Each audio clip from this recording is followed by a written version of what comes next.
जय श्री कृष्ण, राधे राधे। जय श्री कृष्ण, राधे राधे। मुकुंद माधव जय गोविंद, केशव माधव हरि हरि। मुकुंद माधव जय गोविंद, केशव माधव हरि हरि।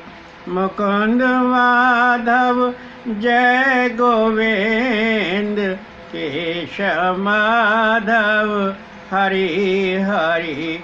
मुकुंद माधव जय गोविंद, केशव माधव हरि हरि। मुकुंद माधव जय गोविंद, केशव माधव हरि हरि। मुकुंद माधव जय गोविंद, केशव माधव हरि हरि। शिव जी वर्णन करते हैं कि शौनक आदि ऋषियों, आपने पिछले कथा प्रसंग में आत्मदेव ब्राह्मण की कथा और शौनक प्रश्न महर्षि कृष्ण द्वैपायन का प्रादुर्भाव कैसे हुआ, यह आपने श्रवण किया। आज बड़ी अद्भुत कथा है, आप ध्यानपूर्वक श्रवण कीजिए। महर्षि वेदव्यास का जन्म ऋषि पाराशर द्वारा सत्यवती से हुआ, जब सत्यवती कुंवारी थी। महर्षि व्यास जी का मूल नाम कृष्ण द्वैपायन था, क्योंकि उनका जन्म द्वीप पर हुआ था और वे श्याम रंग के थे, कृष्ण रंग के थे, इसलिए उनका नाम कृष्ण द्वैपायन रखा गया। वेद के 4 भाग किए, ऋग्वेद, यजुर्वेद, सामवेद, अथर्ववेद, और चारों वेदों के 4 स्नातक नियुक्त किए। पैल, वैशंपायन, जैमिनी और सुमंतु। फिर भी वेद व्यास जी को आनंद नहीं आया। कुछ लोग वेद के पढ़ने से वंचित रह जाते। स्त्री शूद्र पतित 2 जातियां वेदों के पठन पाठन और श्रवण से वंचित रह जाती। महर्षि वेद व्यास जी ने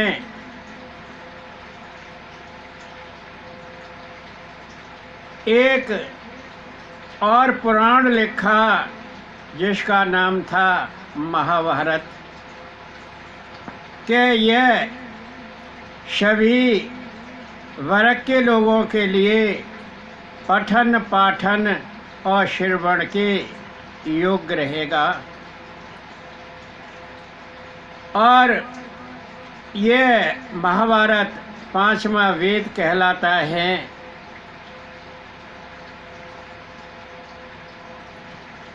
इस महाभारत में समाज का दर्पण है, समाज का संपूर्ण दर्पण इसमें दिखाया गया है। इसमें एक साथ ही अर्थशास्त्र, धर्मशास्त्र, कामशास्त्र और मोक्ष पद की प्राप्ति होती है। यह महाभारत समाज का दर्पण हैं। वेदों का विस्तार करने के कारण कृष्ण द्वैपायन व्यास कहलाए। शुचि वर्णन करते हैं कि जो वक्ता श्री भागवत का कथा श्रवण कराता है उसे महाभारत का भी ज्ञान होना चाहिए। महाभारत और श्री भागवत में इतना ही अंतर है कि महाभारत एक इतिहास मय है और श्री भागवत भक्तिमय है। परंतु महाभारत के अंदर भी भक्ति पूर्ण रूप से समाहित है। एक दिन देवर्षि नारद जी महर्षि व्यास जी के आश्रम शम्याप्रास पर आए और उन्होंने देखा कि व्यास जी कुछ उदास हैं। देवर्षि नारद जी ने पूछा कि व्यास जी क्या बात है, आप कुछ खिन्न और उदास दिखाई दे रहे हैं। महर्षि वेदव्यास जी ने नारद जी को कहा कि हाँ, मुझे लगता तो है कि मैं कुछ उदास हूँ, कुछ खिन्न हूँ, परंतु इसका कारण मुझे नहीं पता। देवर्षि आप ही जानिए।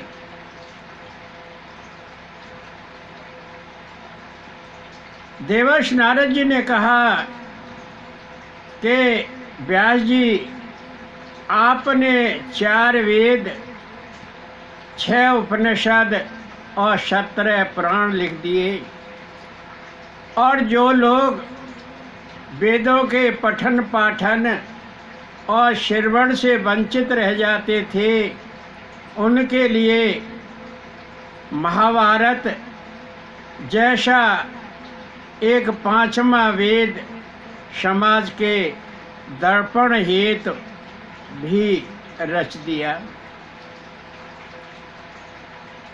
परंतु आपने उन सब में भगवान का वर्णन नहीं किया, इसलिए आप कुछ खिन्न और उदास हैं। वेदव्यासी ने कहा कि वह तो मैंने सब ग्रंथों में भगवान का वर्णन किया है। नारद जी ने कहा कि वह बिल्कुल ठीक है, आपने समस्त किताबों में ग्रंथों में भगवान का वर्णन किया है, परंतु वह आंशिक रूप में किया है, पूर्ण रूप में नहीं किया।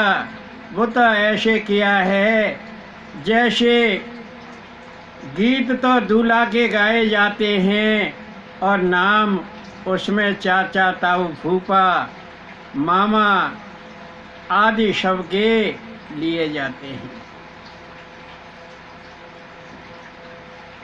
प्रभु यश गानन किया निदाना, रचित शास्त्र अधूरा ज्ञाना, कृष्ण लीला स्मरण एक बारा, जीव बंधन मुक्त संसारा। के व्यास जी, आपने भगवान का यशोगान नहीं किया है, तो इन शास्त्रों की रचना आपका अधूरा ज्ञान है। आप एक बार कृष्ण लीलाओं का स्मरण कीजिए। सांसारिक जीव बंधन मुक्त हो जाएंगे।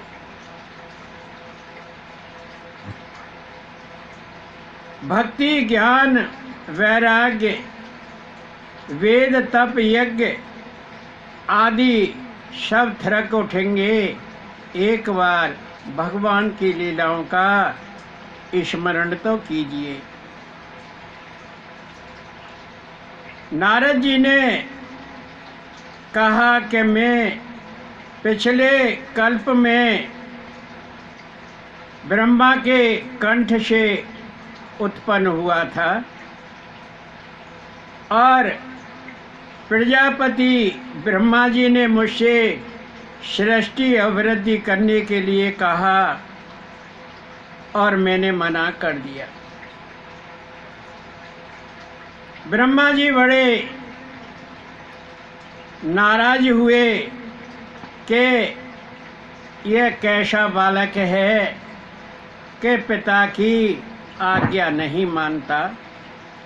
उन्होंने मुझे शाप दे दिया कि तू गंधर्व योनि को प्राप्त हो और अविवाहित रहे, परंतु तेरी स्मृति सदा बनी रहेगी।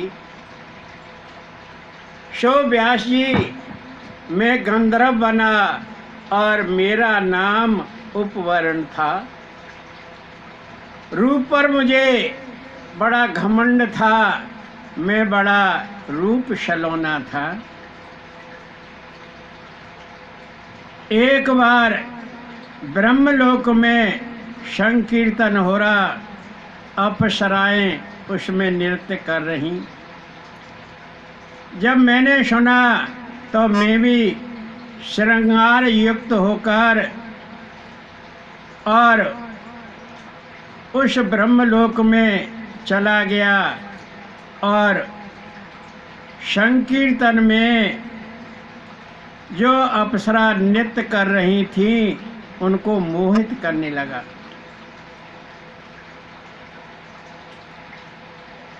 तात श्री ब्रह्मा जी को फिर क्रोध आया कि ये उपकरण तो अपने मन को दूषित कर रहा है, यह नृत्य करती हुई अप्सराओं को मोहित कर रहा है। उन्होंने मुझे फिर शाप दे दिया कि तू शूद्र योनि को प्राप्त हो। सो महर्षि व्यास जी, मैं कान्य कुब्ज नगर में माता शूद्रा दासी के गर्भ से उत्पन्न हुआ। मैं शूद्र योनि को प्राप्त हुआ। कान्य कुब्ज नगर आज कन्नौज कहलाता है। मेरे पिता दुर्विल और माता का नाम शूद्रा रानी था, शूद्रा दासी था। पिता विरक्त थे, वो मेरी अल्प आयु में चल बसे। उस समय मेरी आयु 5 वर्ष की थी। मेरी माँ अड़ोस पड़ोस के बर्तन भांडे मांजती और मेरा पालन करती। वर्षा ऋतु आई और एक बार कुछ संत सत्संग हेतु चातुर्मास के लिए मेरे गांव में पधारे और मैं निरा 5 वर्ष का था। मुझे उनकी सेवा में लगा दिया गया।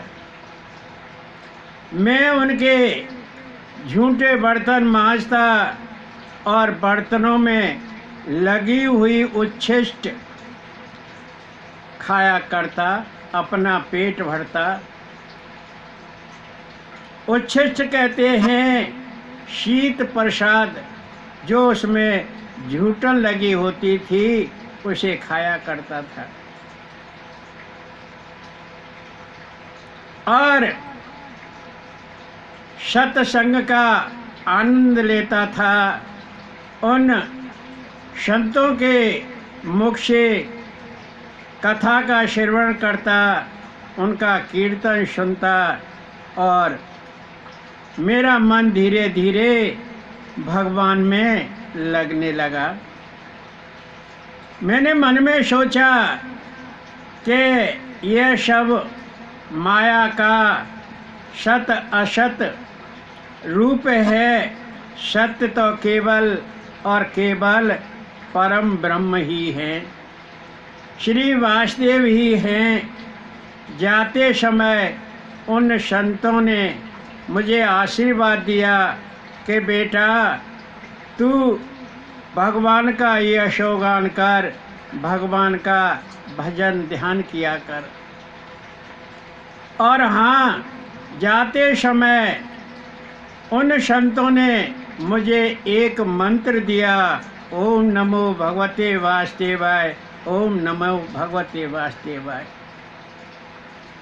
जब मैं ओम नमो भगवते वासुदेवाय मंत्र का जप करता, माँ मुझे किसी न किसी बहाने से टेरती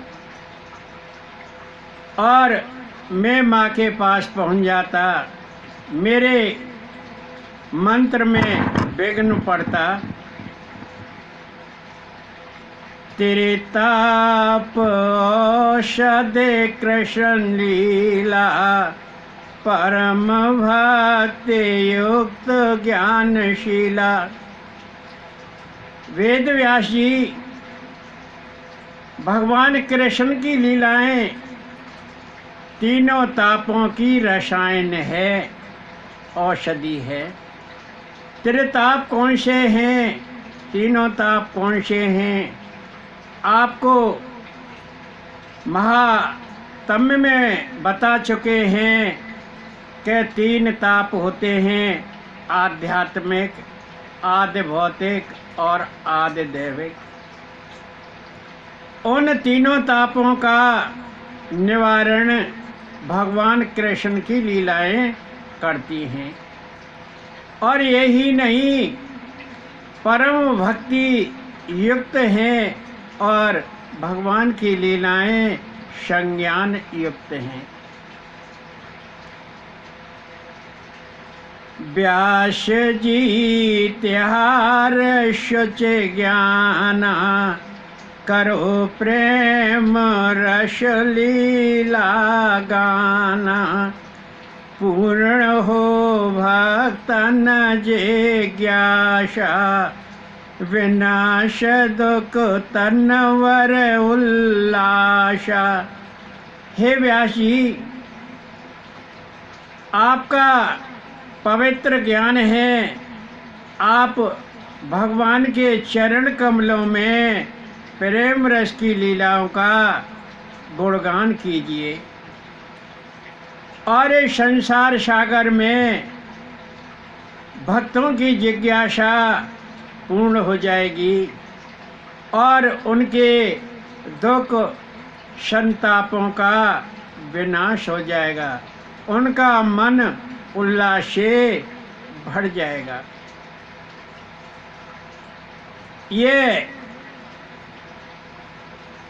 बड़ी कल्याणकारिणी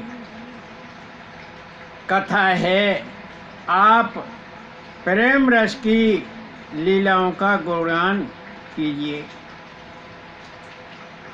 महर्षि वेदव्यास जी ने कहा कि देवर्षि, तुम्हारी पूर्व स्मृति नष्ट क्यों नहीं हुई, जबकि मरने के बाद सबकी स्मृति नष्ट हो जाती है। नारद जी ने कहा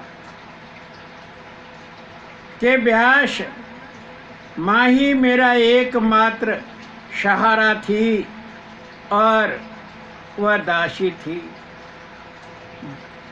बर्तन भांडे मांजकर मेरा और अपना जीवन यापन करती थी। मेरी माँ एक दिन शाम को दुग्ध धोने के लिए खिरक में गई। मेरी माँ एक अबला नारी थी, मूढ़ थी, दासी थी, वह पराधीन थी। मेरी आयु समय 5 वर्ष की थी। व्यास जी और जब वो खरक में गाय दुहाने के लिए जा रही थी, दूध दुहाने के लिए जा रही थी, तो रास्ता में सांप ने उसको डस लिया और उसकी मृत्यु हो गई। जब माँ की मृत्यु हो गई और मेरा कोई सहारा नहीं रहा, मैं गांव छोड़कर जंगल को चला गया और 12 वर्ष तक तीर्थों का भ्रमण करता रहा। एक बार मैं विजन जंगल में गया, वहाँ शेर, भालू, शेर और चीते दिखाई दिए। मैं बड़ा भयभीत हुआ, मैं डर गया और प्यासा था। एक कुंड से पानी पिया और वहीं पीपल के वृक्ष के नीचे उस कुंड की पार पर बैठ गया। कृष्ण रूप का मन मन ध्याना, स्थिर चेत भक्ति भाव सोहाना।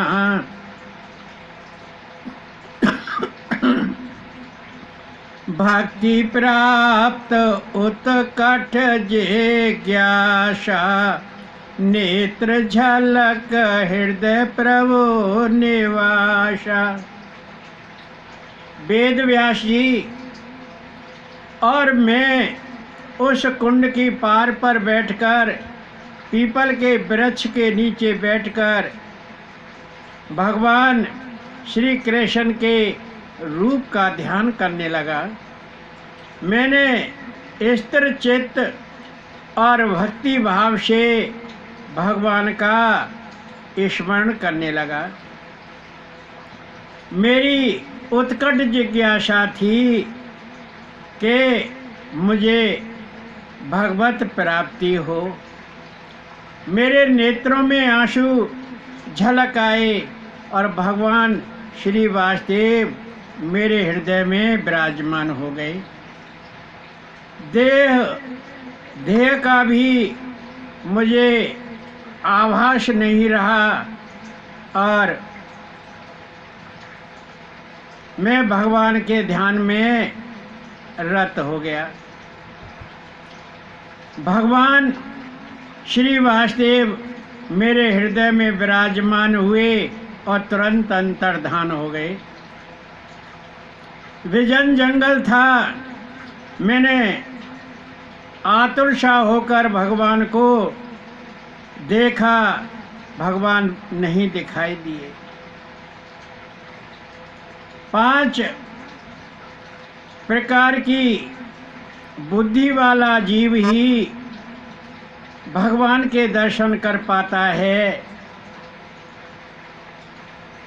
5 प्रकार की शुद्धि वाला जीव ही भगवान के दर्शन कर पाता है। कृष्ण भक्तों, विष्णु भक्तों, यह आप ध्यानपूर्वक श्रवण कीजिए कि वह 5 प्रकार की भक्त की शुद्धि कौन सी हैं। पितृ शुद्धि, सबसे पहले पितृ शुद्धि, दूसरी मातृ शुद्धि, तीसरी वंश शुद्धि, चौथी आत्म शुद्धि और 5वीं अंतः शुद्धि।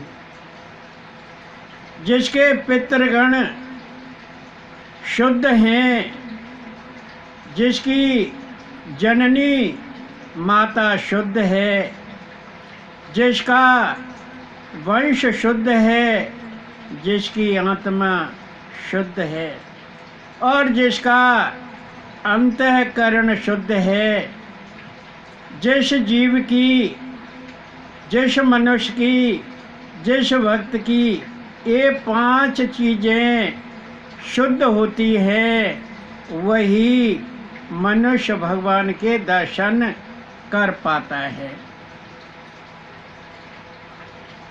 पुण्य रूप के दर्शन हेतु चेष्टा बारंबार विजन वनातुर साद्रग वाणी नाथोचार।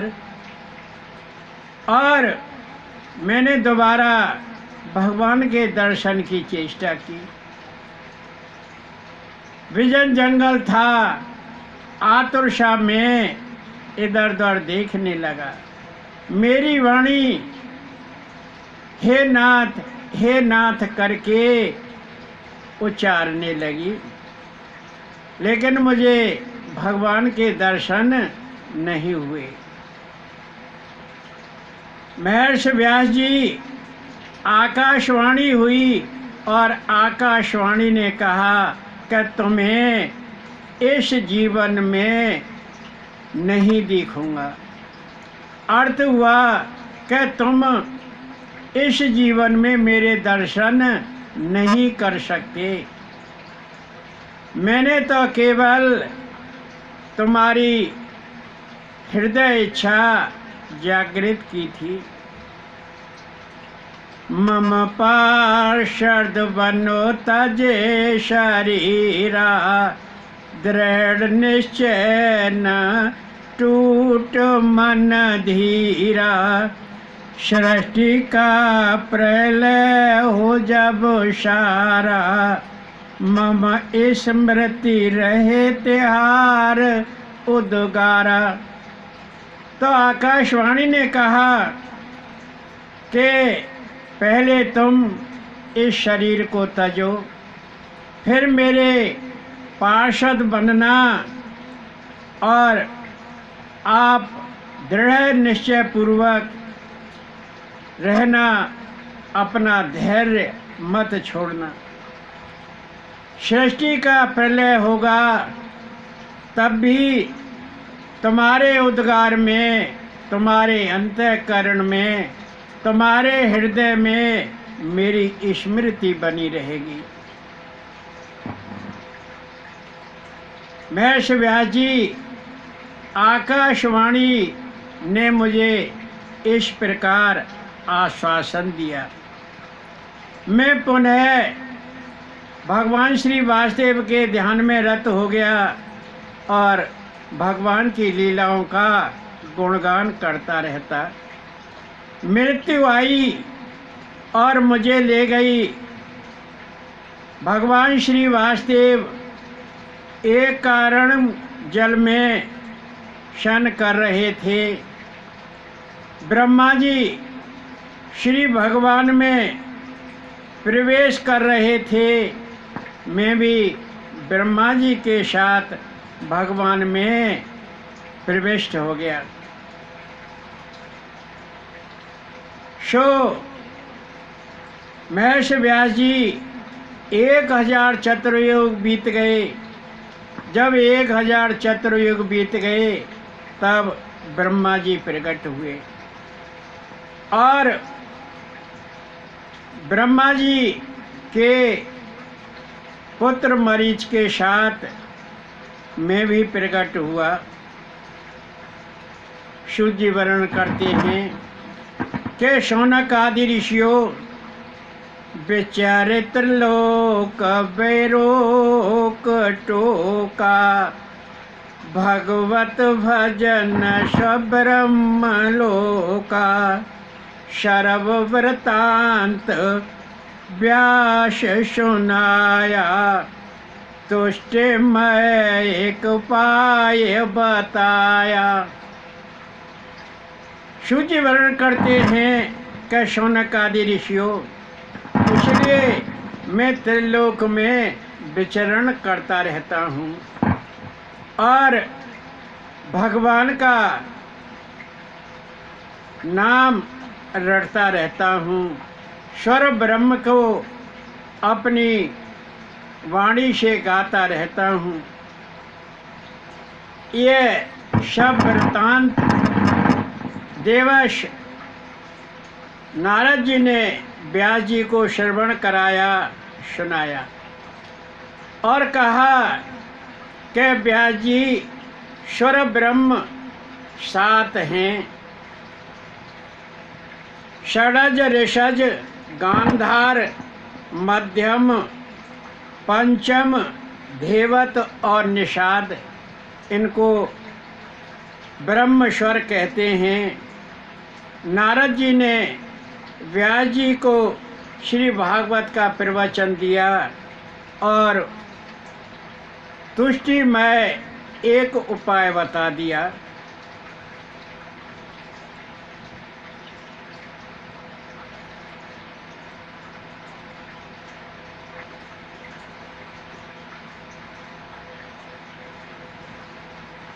संत के संग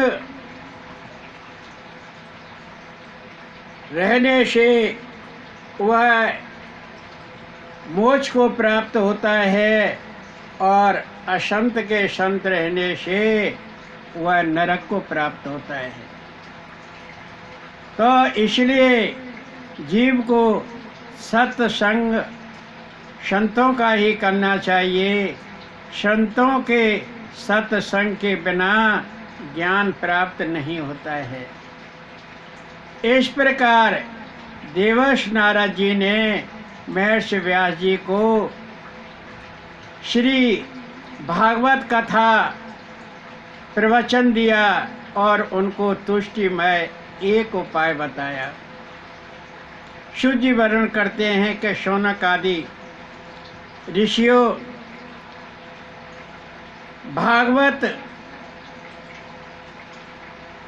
भागवत संहिता रचे निदाना, शांति साधन जीव संज्ञाना, निवृत्त परायण सुत सुनाई, कृष्ण प्रति परम भक्ति जगाई। तो देवर्षि नारद जी से श्री भागवत कथा का प्रवचन सुनकर महर्षि व्यास जी ब्रह्म नदी के तट पर शाम्य आश्रम में भगवान में लीन हो गए और व्यास जी ने भगवान के वहीं दर्शन किए और भागवत संहिता की रचना की। कृष्ण लीलाओं का गुणगान करने लगे और ये भागवत संहिता शांति साधन और संज्ञान युक्त है। इस ग्रंथ का पहले नाम शाश्वत संहिता था और पुत्र सुखदेव को व्यास जी ने श्रवण कराई और ये भागवत संहिता अपने पुत्र सुखदेव जी को भेंट कर दी। संहिता का अर्थ है जिसमें सभी जीवों का हित हो, सभी जीवों का कल्याण हो। इसी भाव को मानस में बताया गया है। कीरते भनते भूत भले सोई, सुर सर सम कहे हित होई। शम्य किसको कहते हैं? इंद्रियों का शमन करना शम्य कहलाता है, शम कहलाता है। और प्रयास किसको कहते हैं? जीव की वासनाओं को दूर करना प्रयास कहलाता है। इसलिए महर्षि व्यास जी के आश्रम का नाम शम्य प्रयास है, जिसमें बैठकर इंद्रियों का शमन होता है और मन की दूषित वासनाएं दूर हो जाती हैं। आइए एक भजन श्रवण करते हैं। गोवर्धन गिरधारी मुरारी शुद्ध लेना हमारी। गोवर्धन गिरधारी मुरारी शुद्ध लेना हमारी। लेना हमारी शुद्ध लेना हमारी। लेना हमारी शुद्ध लेना हमारी। गोवर्धन गिरधारी मुरारी शुद्ध लेना हमारी। मोरु मुकुट पीताम्बरधारी मोरु मुकुट पीताम्बरधारी। वैजंती नित गले में प्यारी। वैजंती नित गले में प्यारी। और कुंडल की छवि न्यारी शुद्ध लेना हमारी। गोवर्धन गिरधारी मुरारी शुद्ध लेना हमारी। लेना हमारी शुद्ध लेना हमारी। लेना हमारी शुद्ध लेना हमारी। गोवर्धन गिरधारी मुरारी शुद्ध लेना हमारी। तुम बिन हमारी कोले खबरिया। तुम बिन हमारी कोले खबरिया। मेरे तो एक श्याम संवरिया। मैं तो तिहारी शरण बनवारी शुद्ध लेना हमारी। गोवर्धन गिरधारी मुरारी शुद्ध लेना हमारी। गोवर्धन गिरधारी मुरारी शुद्ध लेना हमारी। भरी सभा में द्रौपदी पुकारी। भरी सभा में द्रौपदी पुकारी। असहाय खड़ी में अबला नारी। मेरी बचाओ लाज गोचारी शुद्ध लेना हमारी। गोवर्धन गिरधारी मुरारी शुद्ध लेना हमारी। गज ध्रुव अहिल्या शबरी मीरा। गज ध्रुव अहिल्या शबरी मीरा। बलि प्रहलाद नरसी तार भवतीरा। धर्म धरा नित संतन के हितकारी। मेरी शुद्ध लेना मुरारी। गोवर्धन गिरधारी मुरारी शुद्ध लेना हमारी। लेना हमारी शुद्ध लेना हमारी। गोवर्धन गिरधारी मुरारी शुद्ध लेना हमारी। लेना हमारी शुद्ध लेना हमारी। गोवर्धन गिरधारी मुरारी शुद्ध लेना हमारी। जय श्री कृष्ण। राधे राधे। जय श्री कृष्ण। राधे राधे।